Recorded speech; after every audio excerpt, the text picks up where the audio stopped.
여러분 안녕하세요. 반갑습니다. 성수동 홈주입니다. 요즘 주택에 대한 규제가 심하다 보니까 꼬마 빌딩에 대한 수요가 가히 폭발적입니다. 저는 상업용 부동산은 주거용에 비해서 신중하게 접근해야 된다는 주의인데 성수동도 용도 변경만 된다면 다가구든 상가주택이든 연일 신고가의 거래가 되는 분위기입니다. 최근에도 올근생 건물이나 상가주택을 구해달라고 하시는 고객분들 요청이 많은데 매도 매수 양쪽 입맛에 딱 맞는 그런 좋은 물건은 흔치 않은 게 사실입니다. 그래서 오늘은 성수동의 꼬마 빌딩에 관심이 많은 분들을 위해서 좋은 꼬마 빌딩을 고르는 법에 대해서 이야기 한번 해볼까 합니다.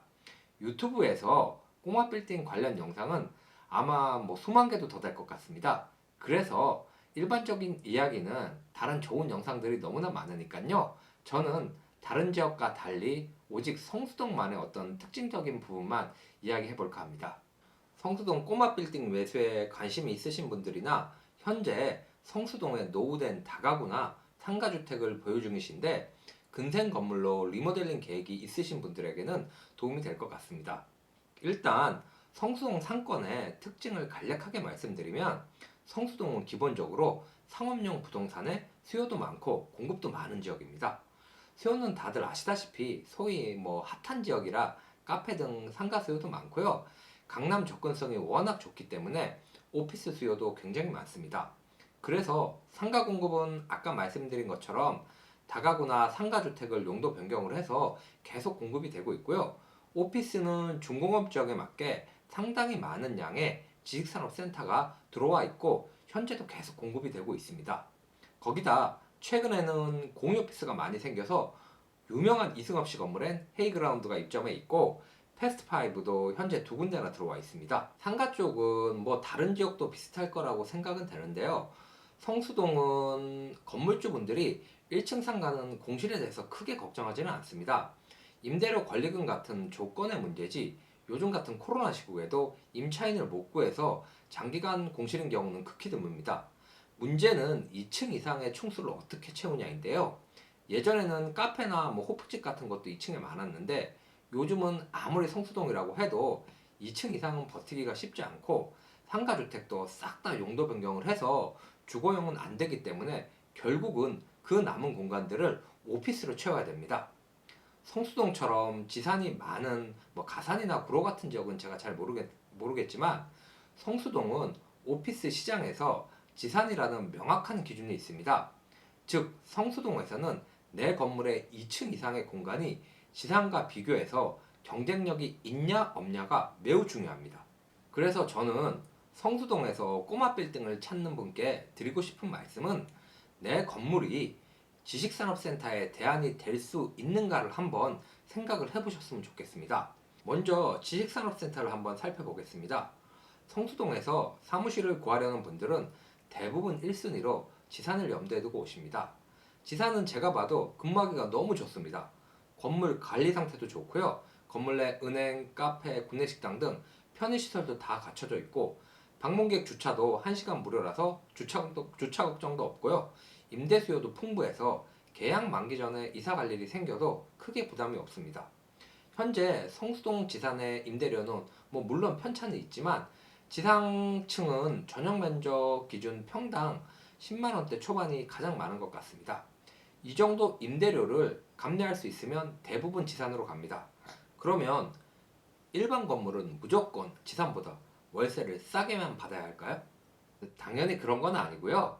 제가 성수동에서 상가 사무실을 계약을 하면서 지산 주변에 있으면서도 지산 못지않게 임대료도 잘 받고 공실도 잘 안 나는 상가들을 여러 개 봤는데 그 건물들의 특징을 말씀드리면 여러분들이 성수동에서 건물을 사시거나 신축 리모델링 하실 때 도움이 될 것 같습니다. 지산은 보통 일반 사무실이 많이 들어갑니다. 그런데 성수동의 임차인들 중에는 지산에 들어가기 어려워하는 업종들도 많이들 있습니다. 주로 어떤 업종들이 있냐면요. 사진이나 영상 스튜디오, 음악 작업실, 디자인이나 미술 작업실, 댄스 연습실, 인터넷 쇼핑몰, 요가나 필라테스 스튜디오 이런 업종들은 성수동에서 수요도 많으면서 지산보다 일반 건물을 더 선호합니다. 그럼 이런 업종들이 왜 지산보다 일반 건물을 선호하는지 이유만 아시면 간단합니다. 첫 번째 이유는 층고입니다. 지산은 1층 상가나 공장 용도의 지하층을 제외한 일반 사무실들은 천장에 텍스를 제거해도 층고가 대부분 3m가 안 됩니다. 하지만 앞에 말한 업종들은 조명도 설치해야 되고요. 방음 공사도 해서 층고가 높아야 되는 경우가 많기 때문에 최소한 3m 이상의 높은 층고는 거의 필수입니다. 더더욱 성수동에서 한강에 인접한 남양 쪽 건물들은 고층에 한강 조망이권이 나오는 경우가 많습니다.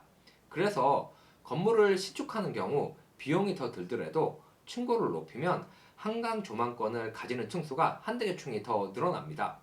비슷한 위치라도 층고가 낮은 건물은 제 경험상 한 8층, 9층이어도 한강이 안 보이는 경우가 있는 반면 층고가 높은 건물은 6층에도 한강 조망이 되는 경우가 있습니다. 당연히 임대료도 한강 조망이 되는 곳이 더 높게 받습니다. 두 번째는 채광입니다. 요즘 임차인들 중에 많이 찾는 업종 중에 하나가 바로 유튜브 촬영 스튜디오하고 사진 촬영 스튜디오입니다. 그리고 소규모 인터넷 쇼핑몰 하시는 분들도 사무실에서 직접 촬영을 하시는 경우가 많이 있습니다. 이분들은 다 채광 좋은 걸 원하시기 때문에 남향에 통창으로 된 건물을 많이 선호합니다. 세 번째는 독립된 공간입니다. 위의 업종들은 일하는 패턴이 일반 사무직하고 차이가 있는 경우가 많습니다. 밤샘 작업도 많이 하고요. 젊고 창의적인 작업을 하다 보니까 음악을 크게 틀고 일하는 경우도 많습니다. 지사는 아무래도 각 호실이 가벽으로 구분이 되어 있고요. 방음에도 좀 취약하고 한 층에 많은 사무실도 있고 화장실도 공동으로 사용하기 때문에 독립성이 떨어지는 편입니다. 이런 분들은 한 층을 화장실까지 단독으로 사용하는 걸 가장 선호하고 그게 아니더라도 다른 입주민들하고 공간 구분이 확실히 되는 걸 원합니다. 제 손님 중에는 임차인분께서 밤샘 작업이 많아서 기존 화장실을 리모델링해서 샤워부스까지 만든 분도 계십니다. 그래서 어중간한 크기로 한 층에 사무실 두세 개 있는 것보다 건물 크기는 조금 작아도 한 층당 하나의 사무실로 공간 구분이 확실히 된 건물이 훨씬 값어치가 있을 수 있습니다. 지금까지 제가 직접 중개를 하면서 성수동에서 임대가 잘 나가는 꼬마 빌딩에 대해서 이야기를 해봤습니다. 물론 이 외에도 제가 서두에 말씀드린 것처럼 건물을 매수할 때 기본적인 입지나 건물 컨디션, 주차 등 여러 가지 고려해야 될 사항은 너무나 많습니다.